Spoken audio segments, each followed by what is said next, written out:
Praise the Lord, सबको जय मसीह की। आइए मेरे भाई बहनों, आज हम यूहन्ना अध्याय 7 पढ़ते हैं, यीशु और उसके भाई। इन बातों के बाद यीशु गलील में फिरता रहा, क्योंकि यहूदी उसे मार डालने का यत्न कर रहे थे। इसलिए वह यहूदियों में फिरना न चाहता था। यहूदियों का झोपड़ियों का पर्व निकट था, इसलिए उसके भाइयों ने उससे कहा, यहाँ से यहूदियों को जा, कि जो काम तू करता है उन्हें तेरे चेले वहाँ देखें, क्योंकि ऐसा कोई न होगा जो प्रसिद्ध होना चाहे और छिपकर काम करे। यदि तू यह काम करता है जो अपने आप को जगत पर प्रकट करे, क्योंकि उसके भाई भी उस पर विश्वास नहीं करते थे।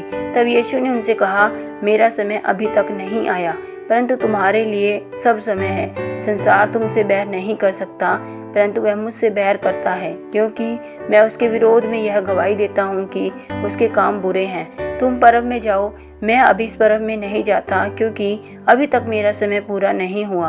वह उनसे ये बातें कहकर गलील ही में रह गया। झोपड़ियों के पर्व में यीशु।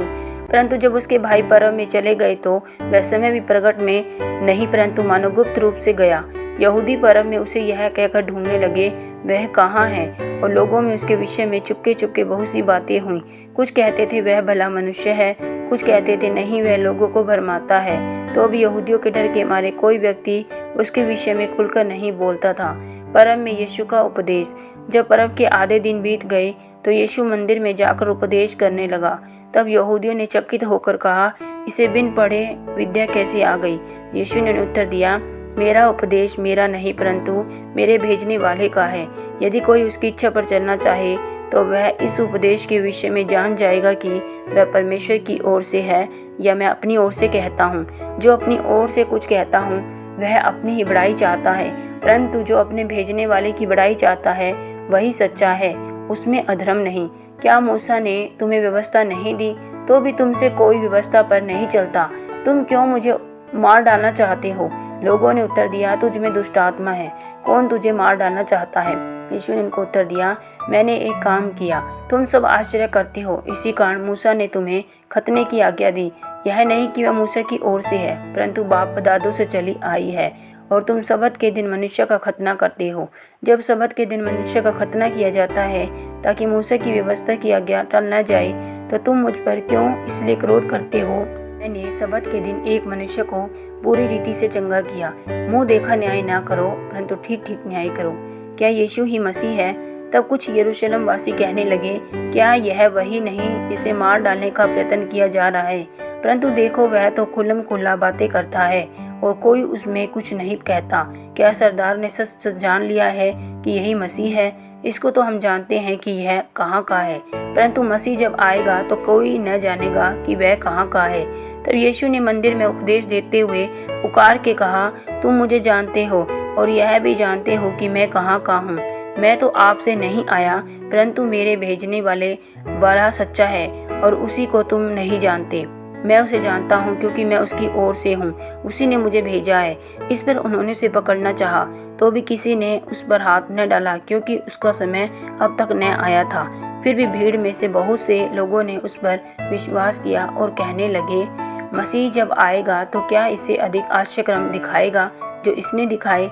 यीशु को पकड़ने का प्रयास। फरीसियों ने लोगों को उसके विषय में ये बातें चुपके चुपके करते सुना, और प्रधान याजकों और फरीसियों ने उसे पकड़ने को सिपाही भेजे। इस पर यीशु ने कहा, मैं थोड़ी देर तक तुम्हारे साथ हूँ, तब अपने भेजने वाले के पास चला जाऊँगा।